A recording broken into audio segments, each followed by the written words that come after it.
Sort of when I took on the task. Take us back to the beginning and first joining. What were the kind of expectations that you had? I think the expectations for me was that it was going to be a challenging year. You know, there was going to be significant change in the way we did things, and whenever that happens, it's going to be really challenging for people.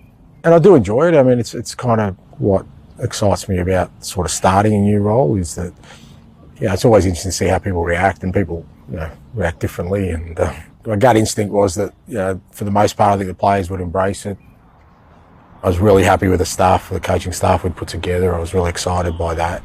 And then from then on, it was just sort of interesting to see where we would take us this year. And from the start of pre-season, we went to Australia. By the end of that trip, I could see that, there was enough there for us to at least start beginning to, become the team we wanted to be. The new season brings with it an undeniable new era for Tottenham Hotspur. The players, the fans have brought into Ange Postecoglou's philosophy. With Heung-min Son's statement as the new captain comes a great hope.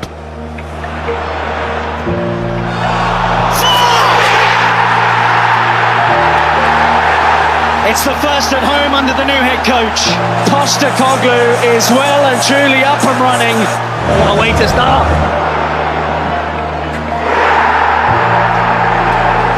Another show-stopping performance from Ange Postecoglou's side. Crowds up, Spurs are up. Kulusevski! He's done it! It was a special start. We had a great start, and I think we needed to get off to a great start. If we hadn't got off to a good start in terms of results and performances, I think it could have been an even more difficult, challenging year than it was. But we had a really healthy squad. We had a strong bench, and that we got the momentum that carried us through. Maddison with Son here. Son again! Porro. What a ball! It's one! Yes! Extraordinary! We just keep going. We have belief that we can get the job done. Going to the start of the season, 3 Manager of the Month awards. One of the things that I noticed that was really incredible, you always included your coaching staff in everything. It was very much team effort. Yeah, it's a funny one, the sort of Manager of the Month, because you know that you're just sort of representative of a larger group of people, not just the coaching staff, but everyone involved in the football department. Very key moment in the season was that Chelsea fixture. Can you just talk us through your memories of that evening? At the time we were flying and we started the game so well. We scored, and then Sonny was inches offside, forgetting the second, and then Romero gets sent off, we get a penalty against us. Mickey does his hamstring, so you've lost your 2 starting centre halves. In that moment, my instincts weren't about the game. My instincts were, well, okay, here it is. Here's the first big challenge for us. And through that, all the players were just playing. They just kept playing.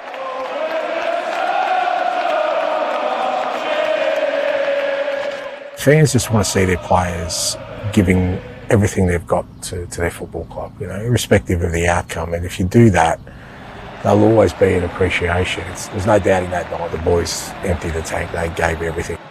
But I walked away going, okay, well, when you lose 3 of a brand new back 4, and I knew for a significant amount of time, there were some challenges ahead. I remember vividly you saying, it's never plain sailing. You never have everyone fully available all the time. I knew that this would be, from then on, it would be a real kind of interesting insight as to where we're at and kind of how we react to adversity, extreme adversity. And to be honest, I was really happy with the way we did that. We still had some tough games and we were still competitive all the way through it. The results were a little bit inconsistent, but every game we were still in it. That gave me also a lot of heart about the spirit within the group. But I also knew that had an end date, because eventually that sort of spirit, it's like fuel. It runs out. You get tired, and I think that caught up with us toward the end of the year. One of the primary reasons I was brought in was to change the football. I think most people would agree that has changed.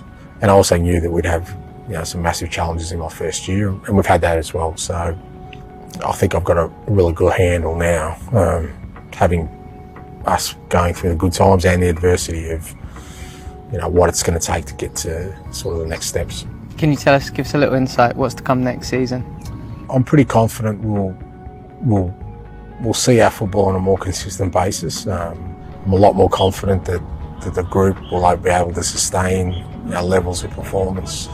For a lot of our players, this is their first year in the Premier League, or the first time here at Tottenham. And if that's the baseline where they've played this year, I just think there's real excitement for what they could be in the next couple of years.